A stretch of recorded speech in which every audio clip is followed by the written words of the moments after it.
Dari Jalan Raya Pesangaji nomor 41 Yogyakarta 101,3 Star FM Inspiring Sound. Hai, selamat pagi Solovers.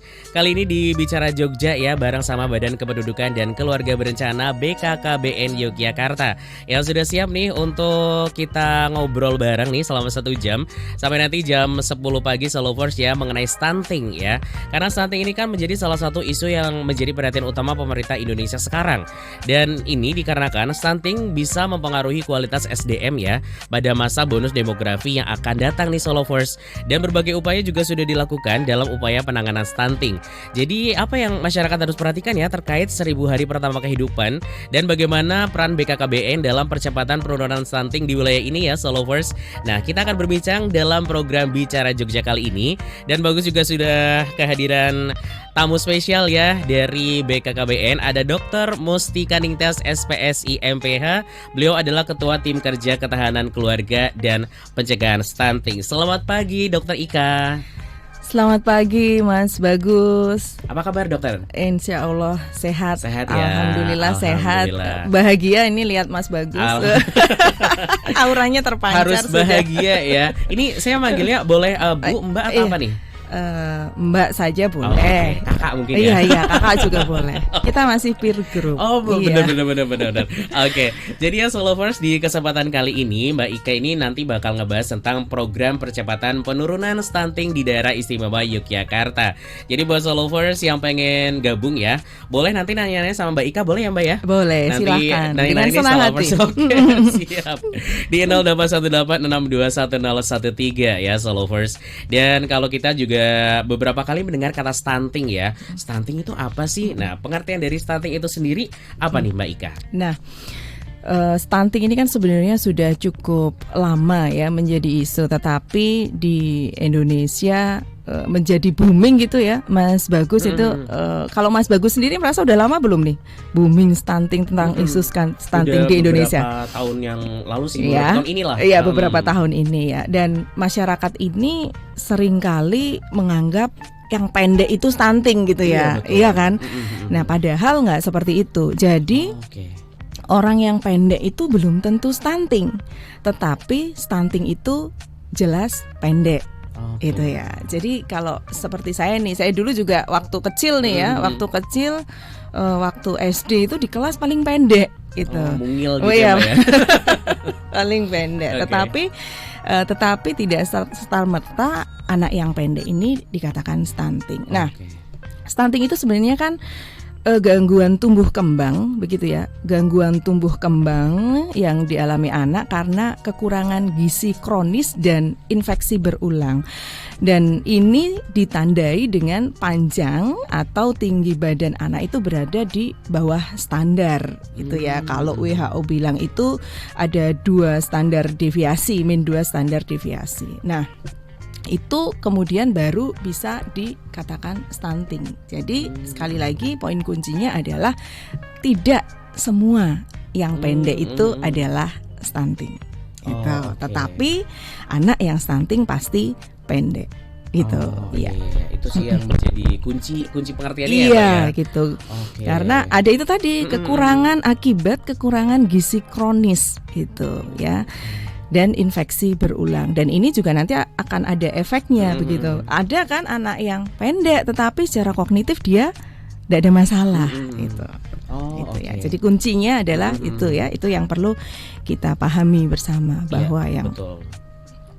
Oke, jadi memang ini ya, kalau selama ini kan kalau yang dimengerti secara umum mungkin kayak pendek udah pasti stunting gitu pendeknya ya, Mbak, aja gitu kan. Padahal ada faktor-faktor yang lain ya Mbak ya. Oke, tapi mengapa sih Mbak Ika nih isu stunting ini menjadi salah satu fokus utama pemerintah? Itu kenapa ya Mbak? Nah, tadi Mas Bagus di depan kan sudah bilang ya. Ini akan mempengaruhi SDM. Nah, apalagi kita nanti di tahun 2045 kita tuh akan mencapai Indonesia emas, gitu ya. Dan tentunya untuk mencapai Indonesia emas, generasi ini harus kita siapkan. Nah, kenapa ini menjadi penting? Begini, Mas. Kalau anak yang stunting itu tidak hanya berimbas atau berefek pada fisiknya saja. Secara tumbuh kembangnya dia juga akan terhambat. Tentunya ini akan berakibat pada tumbuh kembang itu tumbuh badannya ya secara fisik, kembang terkait dengan kemampuannya termasuk kognitif. Nah, kalau anak-anak ini tidak kita selamatkan ya, artinya tidak kita jadikan satu isu penting. Kalau kognitifnya kemudian tidak bagus, otomatis dia akan menjadi tertinggal dalam pendidikan. Ya. Anak-anak yang stunting ini kan akan sulit berkonsentrasi, kemudian menangkap pelajarannya susah. Ke depan ya kan dia akan terhambat, salah satunya adalah akan terhambat dalam pendidikan. Nah, kalau pendidikan kualitasnya sudah rendah, tentunya ke depannya ya dia pun akan menuju menjadi generasi yang dalam mencapai pekerjaan itu kan juga tidak bagus. Nah, ini yang kemudian akan mempengaruhi pada kualitas SDM kita di masa yang akan datang. Termasuk nanti pertumbuhan ekonominya juga akan pengaruh karena generasi yang menjadi angkatan tenaga kerja ini bukan generasi-generasi yang unggul. Oke. Jadi memang pengaruhnya banyak kemana-mana ya Mbak ya. Iya, betul bisa dibilang sekali. ya. Dari mulai pendidikannya, bahkan nanti untuk perekonomian juga ya Solovers. Wah, ini memang harus benar-benar dibenahin ya Mbak Ika ya. Makanya kenapa tadi Mas Bagus juga tanya ini menjadi kenapa pemerintah mengangkat isu ini, karena nggak hanya sekarang gitu masalah yang akan kita dapatkan. Ke depan mungkin tidak hanya 1-2 tahun lagi. Kalau kayak kata lagu sekarang atau 50 tahun lagi ya kan, sehingga kita akan menyongsong Indonesia Emas itu di tahun 2045. Masih berapa tahun tuh dari sekarang? Iya, berapa tahun ya? Beberapa tahun yang akan datang. Kan? Oke. Jadi memang harus dipersiapkan dari sekarang ya Mbak iya, ya, generasi sekali. emasnya gitu kan. Oke nih Solovers, jadi memang wah PR banget ya buat kita bersama sih sebenarnya. Tapi ya Mbak Ika, kalau untuk penyebab stunting yang paling banyak itu kenapa sih Mbak?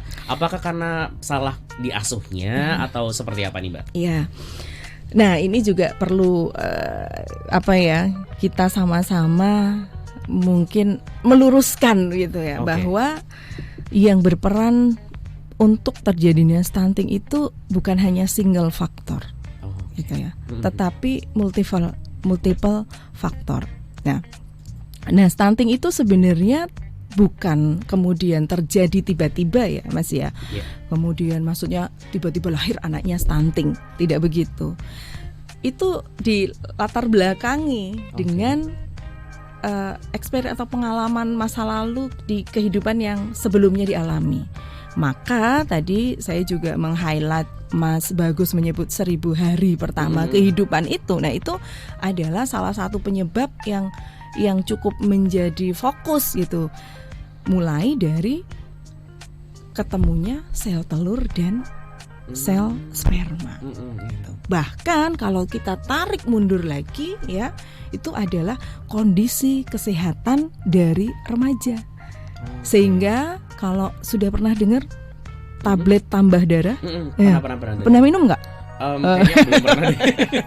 Ya, perempuan Kayaknya ya, hanya untuk perempuan remaja ya, Mbak ya. putri ya, KEK dan anemia yang terjadi, kekurangan energi kronis dan anemia yang terjadi pada remaja itu juga akan menyebabkan itu terjadinya stunting. Sehingga maka tadi kalau mau nanya BKKBN nyiapin nih mulai dari remajanya gitu ya. Jadi untuk pemberiannya memang bukan BKKBN, tetapi kita menyiapkan para remaja ini siap untuk menuju jenjang pernikahan. Menyiapkan tablet tambah darah tadi ya, yang menjadi salah satu penyebab untuk mengatasi anemia, itu diberikan oleh Dinas Kesehatan. Ya, selaras dengan itu, anak-anak yang nanti atau remaja yang akan menikah itu oleh BKKBN dipersiapkan bagaimana dia siap menikah.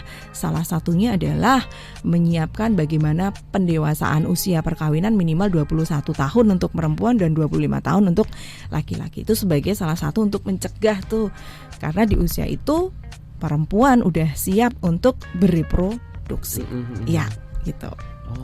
Itu penyebab yang dari ini ya, dari kita tadi bicara tentang 1000 APK. Nah, ketika perempuannya sudah kita siapkan ya, calon pasangan tadi, termasuk kalau laki-laki ini Mas Bagus ngerokok nggak nih Mas? Wah kebetulan enggak. Wah, No smoking pokoknya. good ya. Ya salah satunya untuk Yes. yang laki-laki Oh, supaya oke. tidak beresiko gitu, itu ya termasuk tidak merokok itu. Nah pasangannya sudah dipersiapkan, nanti ketika hamil ya, ketika hamil itu juga harus dipersiapkan pada masa kehamilan ini. Gitu. Jadi tadi tidak hanya pada saat sudah lahirnya gitu ya, itu yang kemudian mungkin banyak masyarakat yang menganggap begini, stunting karena udah lahir makannya nggak cukup gitu. Apakah masih juga masih Mas Bagus juga masih mendengar seperti itu? Iya, masih ada sih yang berpikiran seperti itu. Iya, gitu. itu jadi bukan hanya seperti itu. Gitu, Oke, ya. bahkan kalau ditarik mundur tuh Iya, jauh sekali. iya, remaja ya kan. Pas remaja Iya. loh, belum hamil Belum bahkan menikah gitu iya, ya, Mbak belum ya. menikah. Oh, Iya, oke. termasuk juga penyebab yang lain apa? Oke. Kurang gizi ya tentunya Iya, nanti di apa namanya di masa kehamilan ini ya, selain pemeriksaan kehamilan, gizi juga perlu mendapatkan asupan yang gizi yang seimbang Iya. gitu. Termasuk kalau proses kehamilan ini kan memang terjadi metabolisme yang berubah ya, dan kebutuhan gizi yang mungkin lebih dari kondisi yang normal saat tidak hamil. Dan penyebab yang lain apa? Kalau sudah lahir nih Mas, kita udah bicara ya remajanya, Oke. ya kan? Mm. Karena anemia tadi ya, kekurangan energi kronis tadi, terus kemudian pada saat kehamilan ya mungkin tidak dirawat dengan baik, tidak diperiksakan gitu, tidak minum apa namanya vitamin sesuai dengan saran dan anjuran dokter begitu, atau mungkin pada saat kehamilan mengalami penyakit dan sebagainya. Itu kalau kehamilan. Nah, kalau sudah lahir ya, kalau sudah lahir ataupun sebenarnya bisa sih di masa kehamilan ini terkait dengan sanitasi gitu. Sanitasi yang tidak bagus itu bikin anak-anak ini kan mudah mengalami yang namanya diare. Oke. Nah, sehingga kalau sudah terserang diare nih Mas, akan mengganggu tumbuh kembang itu. Anak-anak ya, kalau anak-anak saya juga punya pengalaman tuh, anak saya waktu diare gitu dulu. Benar-benar gitu kekurangan cairan, nggak mau makan, kan akhirnya berat badannya tidak bisa tambah sesuai dengan anak seusianya. Nah akhirnya kan dia harus mengejar gitu, apalagi kalau itu terjadi di 2 tahun pertama kehidupan gitu. Jadi ini multiple yang saya sampaikan tadi ya, multiple, nggak hanya orang mungkin banyak yang berpikir kurang gizi doang gitu, nggak gitu ya. Jadi dari faktor individunya sendiri, dari faktor ibunya, kemudian dari faktor lingkungan, dan juga dari faktor gizi. Oke, kompleks sekali berarti ya. Iya, Mbak, ya? betul sekali Banyak sih. sekali gitu ya, hal gitu ya. Iya, sehingga tadi Oke. stunting itu tidak, kalau orang Jawa bilang itu mak betunduk gitu loh Mas. Iya benar. Tidak serta-merta Iya, ya, betul, Mbak, ya. tidak terjadi secara Oke. tiba-tiba Iya, gitu. Jadi karena bahkan dari masa remajanya itu ngaruh Iya, sekali ya iya, Mbak Ika ya. betul. Wah, ini berarti kalau untuk di DIY sendiri nih Mbak Ika, kondisi stuntingnya tuh sekarang ini seperti apa sih untuk di DIY? Nah, ini kalau data emang harus kayak zaman sekolah itu harus ngepek gitu ya Mas ya. Jangan sampai salah ya Mbak ya. Jangan sampai salah ya. Betul. Jadi memang kalau kita melihat berdasarkan survei kesehatan Indonesia atau sering disingkat dengan SKI ya tahun 2023, ini memang secara level provinsi ya, prevalensi DIY ini sebesar 18%. 18%, dan itu agak naik memang agak naik dari banget. tahun 2022 yang sebesar 16,4, jadi naiknya sekitar 1,4 ya gitu. Tapi ada hal bagusnya juga yang dalam kenaikan ini, artinya itu kan prevalensi di DIY ya. Kalau kita melihat lebih dalam begitu aja, kita lihat lebih dalam itu ada 2 kabupaten yang angkanya itu turun. Oke. Yaitu Gunung Kidul dan juga Sleman. Ya penurunannya berbeda-beda ya, tetapi memang 3 kabupaten kota yang lain ya Mas, ada Kulon Progo, kemudian Bantul dan kota Yogyakarta itu memang mengalami kenaikan. Kulon Progo dan Bantul masih di angka 20-an ya, termasuk Gunung Kidul meskipun di angka masih saat ini tertinggi di 22,2% gitu. Namun Gunung Kidul ini sudah mengalami penurunan dari tahun 2022. Angkanya yang sebelumnya ada 23,5 itu. Jadi dan ini kalau saya melihat data ini ya, menurut saya ya kita tetap harus punya optimisme gitu ya. Itu walaupun ada yang naik tetapi ada yang turun. Sehingga dengan begitu kita bisa belajar praktek baik apa dari kawan-kawan kita dari lain kabupaten ini yang mungkin bisa diterapkan di masing-masing kabupaten kota yang lain yang mungkin di tahun ini masih mengalami kenaikan gitu. Ya. Oke, jadi bisa belajar dari yang lainnya ya, Iya, Mbak ya. betul. Biar bisa turun kalau bisa nggak sih Mbak kalau benar-benar nggak ada gitu? Nah, Ada juga sih. iya. Ini berat ini pertanyaan kalau nggak ada gitu ya. Iya, sebenarnya ya namanya kejadian ya. Betul, namanya betul. kejadian itu memang kalau untuk kemudian zero stunting ya mungkin perlu waktu, tetapi yang menjadi semangat dan optimisme kita itu adalah nggak ada stunting belum Iya betul. ya. Itu dengan semua program yang dilaksanakan ya mungkin kita belum bisa lah dalam waktu yang dekat gitu kemudian nol begitu ya Mas ya. Tetapi yang menjadi semangat kita adalah jangan sampai muncul stunting baru gitu. Dan stunting yang sudah ada ini yuk kita sama-sama rengkuh gitu ya untuk kita berikan intervensi supaya ini sudah berhenti, cut sampai di sini. Iya betul. Jangan malah nambah ya Mbak. Iya. Angkanya jangan gede-gede gitu ya. Yang kecil-kecil aja gitu ya.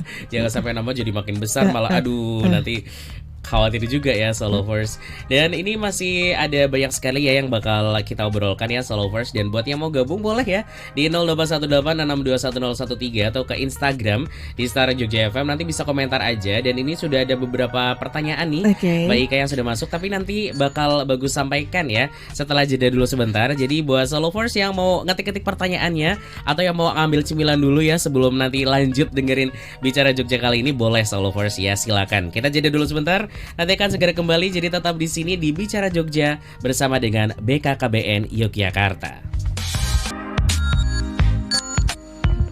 Kembali lagi Solovers ya di Bicara Jogja bersama dengan BKKBN Yogyakarta.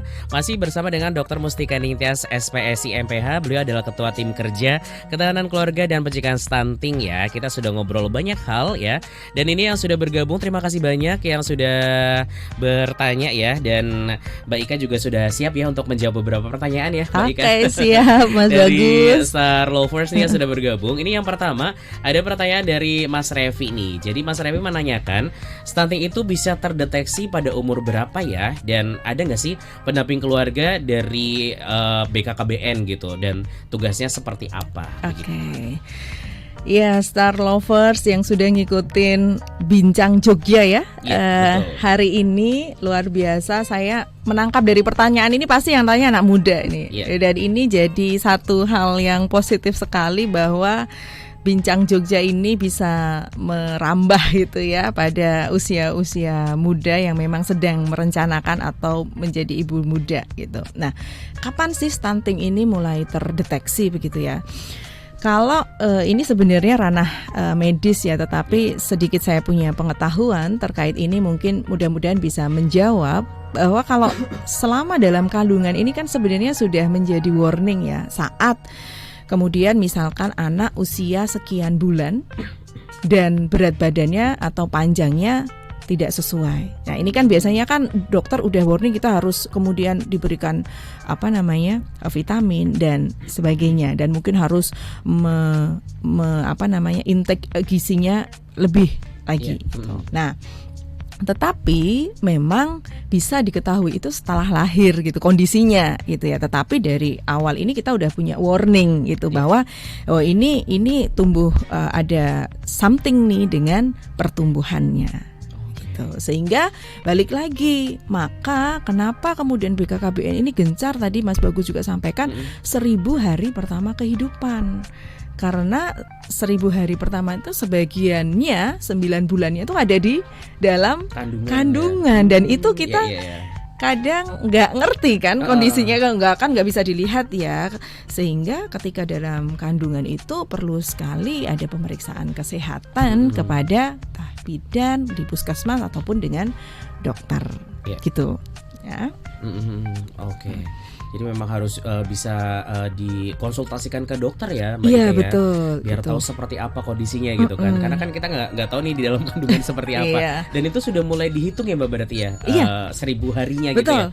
Oke, di dalam kandungan bahkan. Sekarang saya mau tes Mas Bagus nih. Iya. Ayo, saya mau tes. Dulu matematikanya dapat berapa dia ya? Dapat B. Kan 1000 ya, ya kan? 9 bulannya itu berapa hari itu ya, kurang lebih. Itu banyak sih. Iya. Kurang lebih berapa ya? Kayaknya dulu pas ini nih, pas pembagian skill matematika pas nggak masuk ya. Kayaknya agak ngantuk sih waktu itu.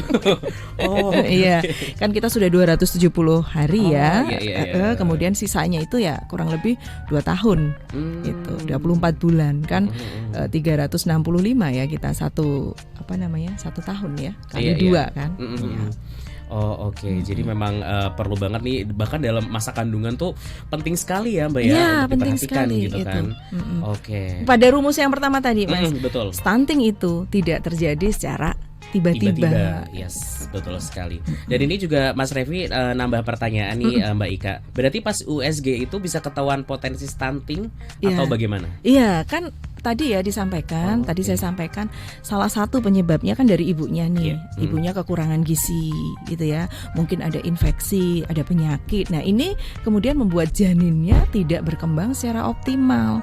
Sehingga pertumbuhannya nih, kan kita sudah bisa tahu ya, kalau dari dokter sudah bisa tahu dia di usia sekian bulan harusnya mencapai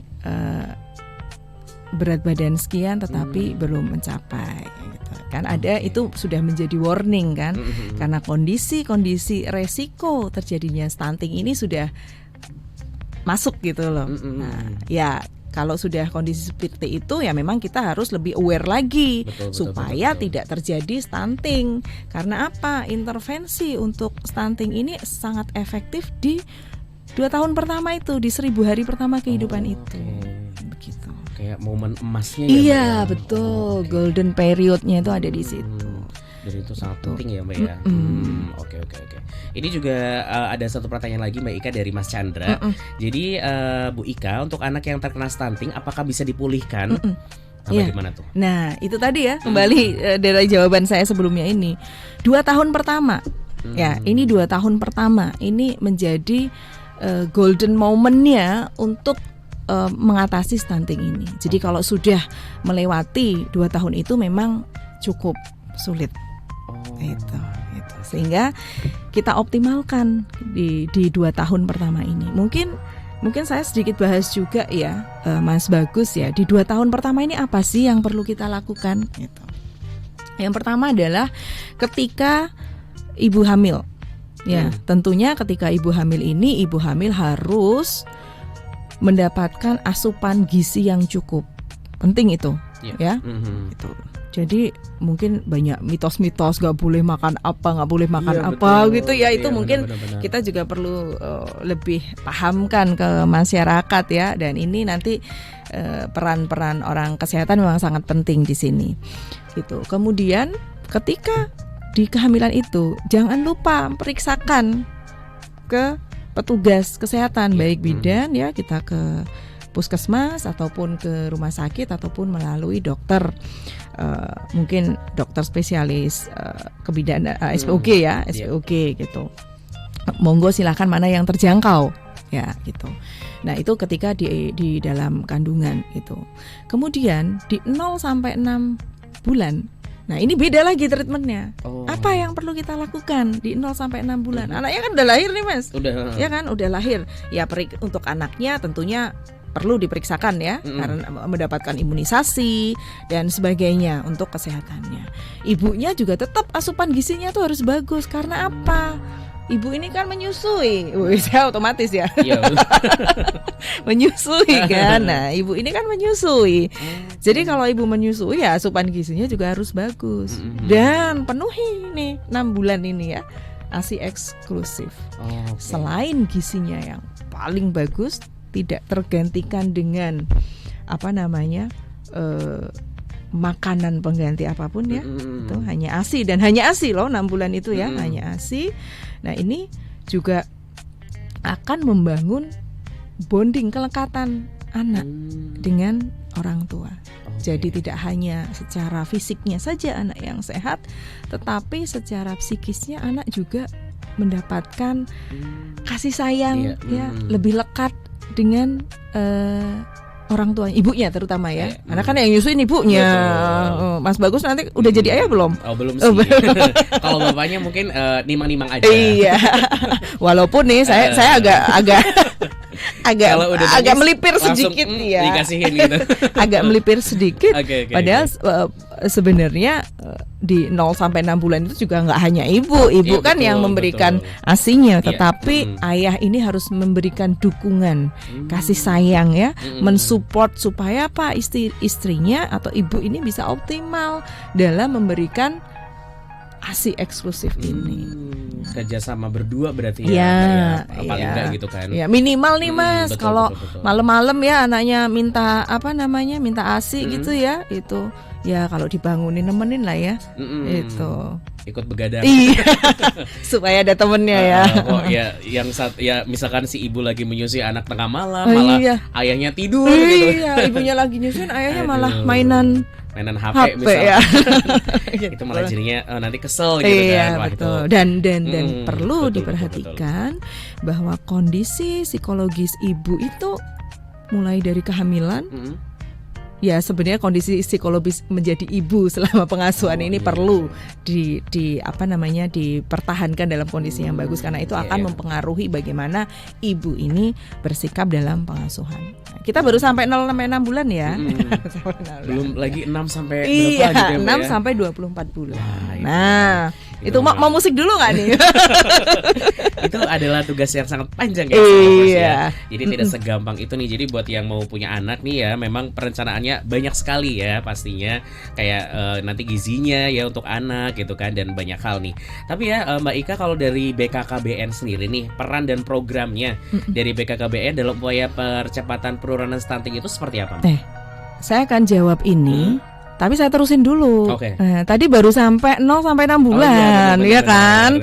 Kita belum 6 sampai 24. Iya kan. Aduh. Oke. Ini kayaknya Mas Bagus udah lulus ini langsung 1000 HPK. Nah, baru 6 bulan aja. Ya, di masa periode yang kemudian 1000 HPK ini kan tadi kita hamil dulu, ya. Nggak langsung lahir kan ya. Iya, betul. Ya, kemudian ASI eksklusif, kemudian 7 sampai 24 bulan itu anak sudah mulai mendapatkan makanan tambahan. Nah, ini juga bagaimana pengasuhannya? Ya, kita memberikan makanan tambahan yang sesuai dengan usia anak. Itu ya. Betul. Dan tentunya gizinya harus terpenuhi. Ini yang paling penting nih, gizinya harus terpenuhi. Terus apalagi? Anak ini kan tadi ya saya juga sudah bahas imunisasi rutin. Ini penting untuk dilakukan untuk menjaga kesehatan anak, sehingga kalau anak ini nggak sakit-sakitan, tumbuh kembangnya itu akan bisa optimal. Apalagi yang bisa dilakukan di sini? Stimulasi dini gitu, supaya anak dapat mencapai tugas perkembangannya itu sesuai dengan usianya. Gitu ya. Jadi contohnya nih, misalkan anak itu sudah harus bisa berjalan umur berapa, lari umur berapa. Ini tugas kita di 7 sampai 24 bulan itu. Menstimulasi. Ya, sebenarnya stimulasi juga 0 sampai 6 bulan itu perlu kita stimulasi ya, tetapi fokusnya lebih banyak bagaimana memberikan ASI eksklusif tadi. Nah, terus kemudian begini Mas Bagus. Saya kaitkan lagi dengan pertanyaan program BKKBN. Nah, dari mulai umur 0 tadi, BKKBN itu punya program. Ya, punya program. Kita punya alat nih, namanya Kartu Kembang Anak. KKA. Jadi kalau mungkin udah pernah dengar belum nih Mas Bagus? Udah pernah sih. Udah ya. Kayak sampulnya pink gak sih? Iya. Bukan. Itu bukan. Beda lagi ya. Beda, itu yang untuk pemeriksaan kehamilan itu ya. Buku KIA itu. Ya beda ya. Jadi KKA ini bentuknya itu seperti KMS. Hanya kalau KMS itu kita bicara tentang tumbuh kembang, berat, tinggi badan. Kalau KKA ini bicara tentang perkembangan. Jadi anak usia sekian bulan itu sudah harus bisa apa? Itu ya tadi seperti tadi misalkan meraih barang, berbicara kata apa gitu. Nah, ini adalah bisa digunakan untuk kita mendeteksi tadi saat kita melakukan pengasuhan di usia mulai 0 tadi. Oke. Gitu. Ya, itu salah satu alat yang kita punya. Sehingga jangan khawatir. Kita BKKBN sudah menyediakan petunjuk begitu ya, gitu. Untuk bagaimana kita bisa melakukan stimulasi yang baik sejak dini untuk anak-anak kita. Nah, menyambung nih Mas, menyambung ya. Apa peran BKKBN? Begini. Mungkin saya ini jadi cerita agak sedikit ke belakang gitu ya, terkait tadi sudah bicara stunting. Saya jelaskan program ini sebenarnya di awal ya. Begini, BKKBN itu punya program yang berfokus pada siklus hidup. Jadi kita itu mulai dari lahir ya tadi di kehamilan tadi sampai dengan lansia. Kita punya program itu semua. Oke. Nah, apa kontribusinya untuk stunting ya tadi pertanyakan seperti itu. Jadi begini, kita punya program tadi yang remaja kita siapkan, salah satunya dengan pendewasaan usia perkawinan dengan kegiatan ada Pusat Informasi dan Konseling Remaja yang kita punya namanya Triad KRR untuk mencegah kehamilan dini, seks bebas dan narkoba. Ini udah kita siapkan nih, kita punya program. Terus kemudian remaja ini kan akan nikah ya? Iya kan? Akan nikah. Iya enggak? Betul. Masa pacaran terus? Iya kan akan nikah ya. Terus akan nikah. Nah, ketika akan nikah ini BKKBN udah nyiapin Mas. Kita punya program LC-MIL namanya, Elektronik Siap Nikah dan Siap Hamil. LC-MIL. LC-MIL. Keren kan ya? Namanya kayak Meksiko gitu ya. L apa gitu ya. LC-MIL. LC-MIL. Itu bisa di-download ya. Di Android. Jadi remaja-remaja yang sudah siap nikah ini nanti sudah kita ada assessment begitu ya, dari situ mulai pengukuran berat badan, tinggi badan, lingkar lengan, ada HB, dan salah satu resiko adalah apakah terkena paparan rokok. Nah, nanti dari LC-MIL itu ada muncul gitu ya sertifikat dan resume begitu, apakah remaja ini beresiko atau tidak untuk pernikahan, untuk kehamilannya. Kalau beresiko misalkan salah satunya adalah lingkar lengannya di bawah 23,5 gitu ya. Gitu. Ada indikator-indikator dan itu Mas Bagus nggak usah ngapalin, udah otomatis nanti keluar. Kalau kurang itu nggak usah. Wah ini lingkar lengan harus berapa, nggak usah. Gitu. Hebat kan ya? Memudahkan. Memudahkan. Nah nanti itu akan kalau kita sudah mengisi semua itu akan ada sertifikat yang bisa kita download dan itu yang dibawa ke KUA nih untuk salah satu prasyarat menikah. Nah gunanya apa? Nanti akan didampingi, tadi kan saya mendengar ada TPK tadi ya. Akan kalau sebenarnya punya resiko atau tidak itu ya, TPK itu akan mendampingi gitu, minimal untuk memberikan informasi bagaimana kehamilan yang sehat gitu. Nah, ataupun bagaimana treatmentnya kalau dia beresiko. Kita akan didampingi oleh tim pendamping keluarga. Siapa tim pendamping keluarga ini? Isinya adalah ada 3 unsur, bidan, PKK, dan kader KB. Oke. Udah ya, sekarang kita nikah ya. Kita nikah. Udah nikah kan? Nah, ketika sudah nikah, siklus hidup tadi, kita kan nanti terus punya anak nih. Ya. Di pernikahan tadi sudah selesai ya, di usia dewasa menikah terus mau punya anak. Nah, ketika mau punya anak ini kita punya program untuk 1000 HPK tadi. Siapa yang ngurusin itu? Ada di program kegiatan apa? Namanya Bina Keluarga Balita. Di Bina Keluarga Balita itu adalah sebuah kegiatan yang sasarannya adalah keluarga yang memiliki balita. Sehingga yang menjadi sasaran ini bukan langsung anaknya, Mas. Ya. Ya. Jadi adalah keluarga atau pengasuhnya nih, ya. Pengasuhnya baik orang tua ataupun mungkin nenek kakeknya atau mungkin kalau di kota mungkin cukup sibuk dan tidak bisa mengasuh sendiri ya, pengasuhnya. Itu nanti diberikan edukasi khususnya terkait dengan 1000 HPK ini. gitu ya.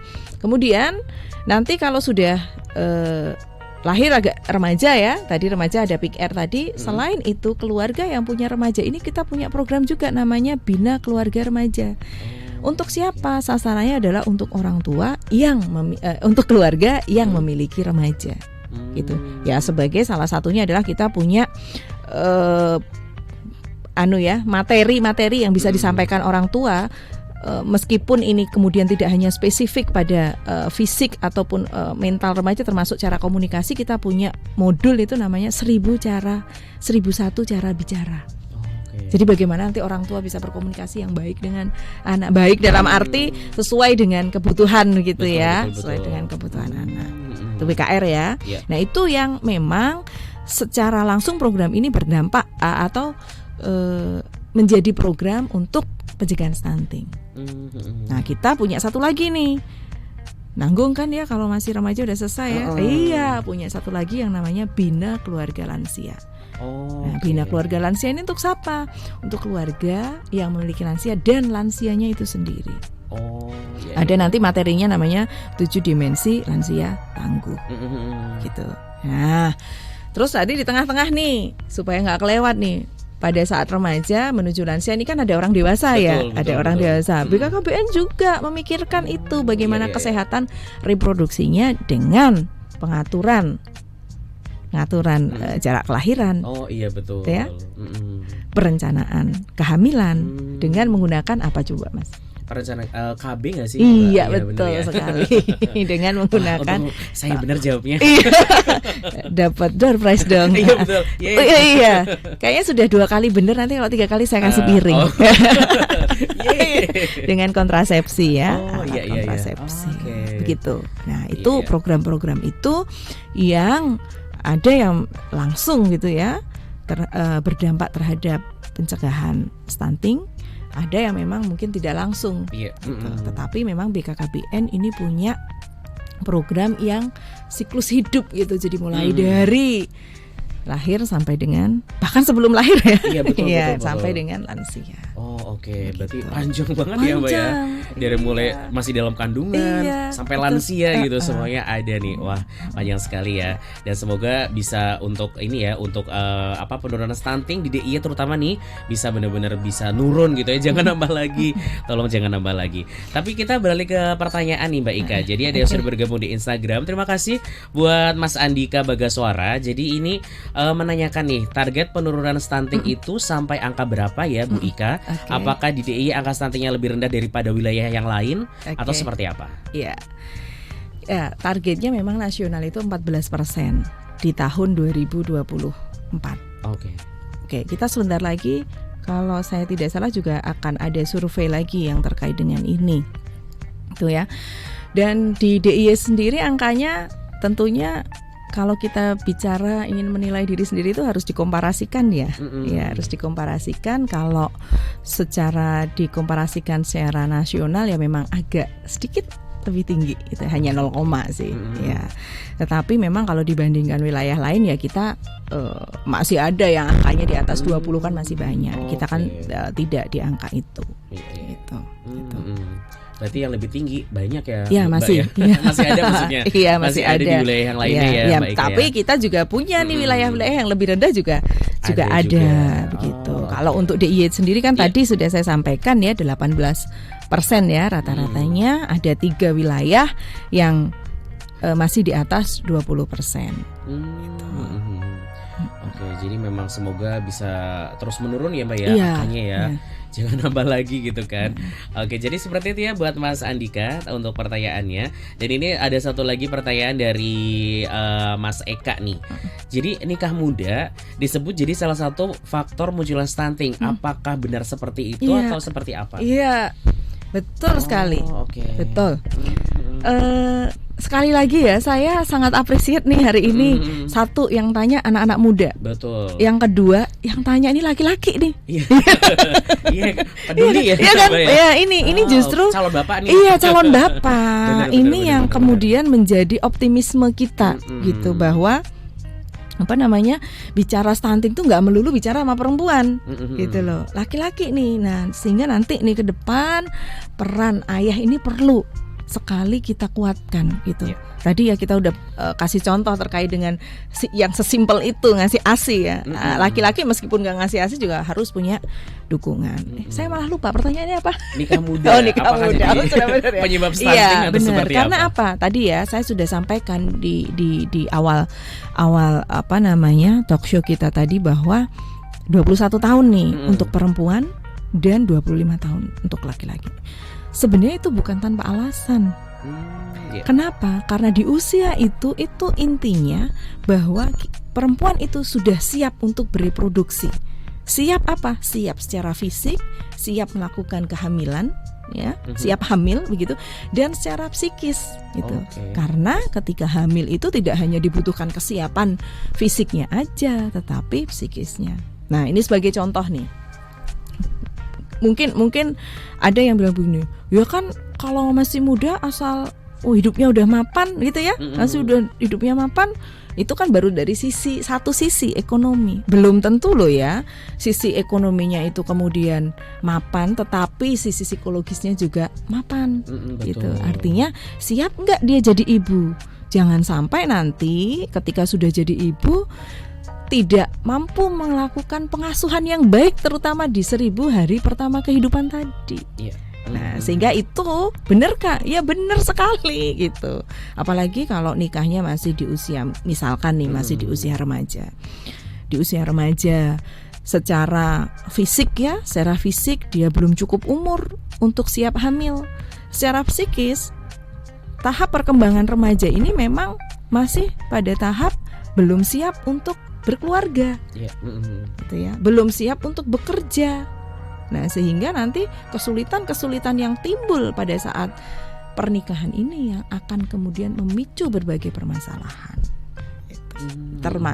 Termasuk kalau kaitannya dengan stunting, tidak bisa memberikan asupan gizi yang baik, tidak bisa melakukan pengasuhan yang baik, gitu, dan anak menjadi terabaikan, gitu ya. Nah, belum lagi nih kalau kasus kemudian mohon maaf yang tidak beruntung gitu ya, remaja-remaja yang tidak beruntung mengalami kehamilan dulu sebelum menikah gitu ya. Itu kan mereka tidak siap secara mental. Betul. Ya kan? Tidak siap secara mental, dan ini juga menjadi potensi untuk terjadinya stunting. Oke, jadi memang itu sangat berpengaruh juga ya, Dok, ya. Iya, betul. Oke. Jadi buat Mas Eka ya, nikah muda memang ada faktornya ya, Mbak Eka ya. Iya, betul. Oke, jadi memang harus benar-benar dipersiapkan ya, biar semuanya bisa optimal gitu ya, apalagi untuk pencegahan stunting ini ya. Sebenarnya ini masih banyak pertanyaan yang tapi karena kita juga waktunya terbatas ya, cuma sampai jam 10 aja nih Solovers. Jadi kita ke ini aja deh, Mbak Ika, untuk dari BKKBN sendiri untuk menjangkau target sasaran. Itu cara-cara yang dilakukan seperti apa aja nih, Mbak Ika? Ya. Saya suka pertanyaan ini. Ya. Jadi memang kalau kami di BKKBN ini memang program-program kami itu beragam. Betul. Ya. Kami di level provinsi begitu ya. Kami punya kegiatan yang terkait dengan advokasi dan KIE, komunikasi, informasi, dan edukasi. Kepada siapa? Itu kami lakukan kepada stakeholder kita. Jadi biasanya kami terutama di awal tahun ini ya, kami melakukan koordinasi begitu dengan advokasi dengan para stakeholder mitra kita untuk memantapkan satu visi, satu misi ini tentang bagaimana peran masing-masing stakeholder itu untuk pencegahan stunting. Ya, itu yang di level program ya. Kemudian kami juga dengan OPDKB, BKKBN ini juga bersinergi dengan dinas-dinas KB yang ada di provinsi, di kabupaten dan kota begitu ya. Kami juga bersinergi untuk pelaksanaan kegiatan itu yang ini tujuannya untuk pencegahan stunting, termasuk salah satunya ada dana dari BKKBN itu dana alokasi khusus yang salah satunya ini ya, ini salah satunya saja ya, ada untuk pertemuan juga ada, kemudian ada untuk namanya pengadaan BKB Kit. Nah, BKB Kit ini dalam rangka untuk apa? Untuk tadi Mas, untuk sebagai wadah media untuk melakukan pengasuhan 1000 hari pertama kehidupan. Oke. Nah, spesifik sekarang namanya BKB Kids Stunting. Oh, Gitu. oke. Lebih spesifik lagi ya, oke. Mbak Ika ya. Tuh. Itu untuk menjangkau sasaran Iya, begitu. Nah, pasti ada pertanyaan lagi, siapa sih yang melaksanakan programnya? Nah, itu dia. Iya kan? Kok itu tadi yang diomongin pemerintah mitra kerja gitu ya. Betul, Nah, betul. kami punya kolega teman-teman kami yang langsung terjun ke lapangan, namanya penyuluh KB. Ya, penyuluh KB yang mereka itu ada di kecamatan, tiap kecamatan. Jadi ada 78 ya kalau tidak salah, 78 kecamatan yang ada di DIY ini ada semua. Oke. Gitu, ada semua, dan ini yang menggotong program-program kami langsung ke masyarakat yang tadi saya sebutkan, siklus hidup tadi. Nah, benar. itu terimplementasi lewat teman-teman kami yang ada di wilayah dan PKB ini. Nah, tetapi nggak hanya itu, Mas Bagus. Iya. Kami punya juga tim pendamping keluarga, tadi juga sudah saya sampaikan. Iya. Itu juga malah tugasnya spesifik gitu. Tadi kalau dari LCMIL tadi ya, Iya. LCMIL itu siapa yang mendapatkan pendampingan selain tadi yang mau menikah tadi ya, yang hamil dan punya baduta dan pasca salin. Iya. Itu nanti didampingin oleh TPK. Jadi kami menjangkau program-program kami utamanya terkait dengan pencegahan stunting itu dengan selain mitra kerja, kami juga bersama masyarakat. Jadi masyarakat juga berperan. Oke. Gitu. Semua ini Elemen. semua elemen Iya, lah bisa dibilang semua ya. elemen. Karena oke. Memang begini Mas Bagus, untuk mencegah stunting ini itu tidak hanya satu instansi yang jalan. Betul. Semua punya kontribusi. Semua punya peran yang penting dalam pencegahan stunting ini. Jadi kalau nggak ada kerjasama yang baik gitu Iya, ya, Mbak Ika ya, betul, iya. bakal pusing juga ya. Iya, Bakal nggak jalan mungkin malah ya, betul. Mbak ya. Bahkan ya, ada konsep pentahelik Iya. itu tidak hanya pemerintah itu, ada pihak swasta, pemerintah, perguruan tinggi itu juga terlibat Iya. dalam program pencegahan stunting ini. Gitu. Sehingga itu tadi ya, masyarakat ya, pemerintah, swasta, masyarakat, kemudian universitas ya, pendidikan itu semua terlibat gitu. Sehingga sebenarnya kita semua itu mampu berkontribusi di bidang kita masing-masing. Betul. Gitu. Sesuai porsi lah ya, Mbak ya. Iya, betul. Berarti ya. Iya. Oke, jadi memang ini ada banyak kerjasama dari berbagai pihak ya, Solovers ya, dan pastinya juga untuk obrolan kita tentang stunting sebenarnya masih banyak Panjang gitu ya, ya. masih panjang ya Mbak Ika ya. Tapi karena sudah jam 10 pagi, jadi kita sudahi dulu untuk bicara Jogja edisi kali ini. Terima kasih Mbak Ika ya, Sama-sama, Mas sudah Bagus. berbagi informasinya. Semoga nanti kita bisa ada part 2 dan part selanjutnya ya Mbak Ika. Karena masih banyak nih yang perlu diobrolkan gitu ya, Solovers. Tapi semoga dengan yang singkat ini bisa memberikan pencerahan buat kita, terutama untuk pencegahan stunting ya, dan semoga sih di DIY bisa menurun ya, terus menurun ya Mbak Ika ya, jangan sampai naik-naik gitu kan. Mas ya. Bagus, Iya. boleh nggak saya ngomong sedikit aja Iya, nambahin? oke. Gimana nih? Jadi begini, untuk menjangkau tadi ya, BKKBN sebenarnya juga menyiapkan banyak platform-platform yang bisa dijangkau oleh masyarakat. Salah satunya adalah ya, nanti bisa diketikkan bisa diketikkan. Yang pertama adalah orang tua hebat. Orang tua hebat. Ya, jadi coba saya ini kan spesifiknya ya Mas Bagus, untuk domainnya supaya itu website berarti iya ya, Mbak Ika? iya website. oke. Jadi ada www.orangtuahebat.id, nanti bisa diakses di situ. Iya.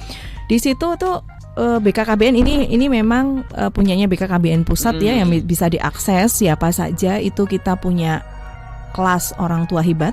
Ya, kerabat namanya, yang juga Provinsi DIY ini juga melakukan, pusat juga melakukan. Kemudian ada kelas TPK hebat, ada 1000 HPK tadi, kemudian ada BKB HI unggulan, kemudian ada The Best HPK dan audit kasus stunting. Nah, di situ itu kalau nanti kita klik ya, di situ kita bisa mendapatkan banyak informasi terkait kegiatan yang dilakukan oleh BKKBN. Oke. Tidak hanya itu, ada semacam buku policy brief atau informasi-informasi yang bisa kita dapatkan dari situ.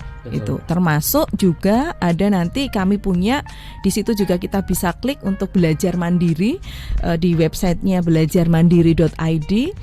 teman-teman semua para star lovers itu bisa mengakses ya, di situ bisa kita akses nanti ada bagaimana secara detail tentang pembelajaran 1000 HPK itu. Gitu. Sehingga ini memudahkan jangkauan kami kepada masyarakat. Betul. Mungkin kita punya keterbatasan ya Mas ya untuk bisa menjangkau masyarakat semuanya ya, tetapi dengan platform ini kita bisa menjangkau lebih luas lagi dan bisa diakseskan kapan saja, di mana saja. Betul, dalam genggaman ya. Iya, ya. betul sekali. Oke, jadi itu yang memudahkan kita ya Solovers. Jadi bisa langsung diakses saja orangtuahebat.id ya. Iya, orang tua www.orangtuahebat.id. Di situ lengkap semuanya ya Solovers. Jadi tentang stunting, penanganannya dan pencegahannya ya, terutama ya itu juga ada semua ya Solovers. Terima kasih banyak ya buat Solovers yang sudah mendengarkan, dan buat Mbak Ika juga terima kasih banyak ya. Sama-sama Mas Kita sudah Bagus. ngobrol banyak nih tentang stunting. Semoga juga bisa ini ya memberikan satu edukasi baru nih, edukasi buat kita semua ya Solovers pastinya. Dan buat Solovers yang sudah bergabung ya, terima kasih banyak juga yang sudah bertanya. Terima kasih. Sampai ketemu di Bicara Jogja edisi selanjutnya ya, dengan obrolan lain yang lebih menarik lagi pastinya. Dan sampai bertemu lagi di lain kesempatan ya Solovers. Dan sekarang Bagus pamitan juga dari Bicara Jogja. Terima kasih banyak. Sampai ketemu dan selamat hari Kamis. Semoga hari ini untuk kegiatannya berjalan dengan lancar ya. Sampai ketemu lagi. Bye-bye.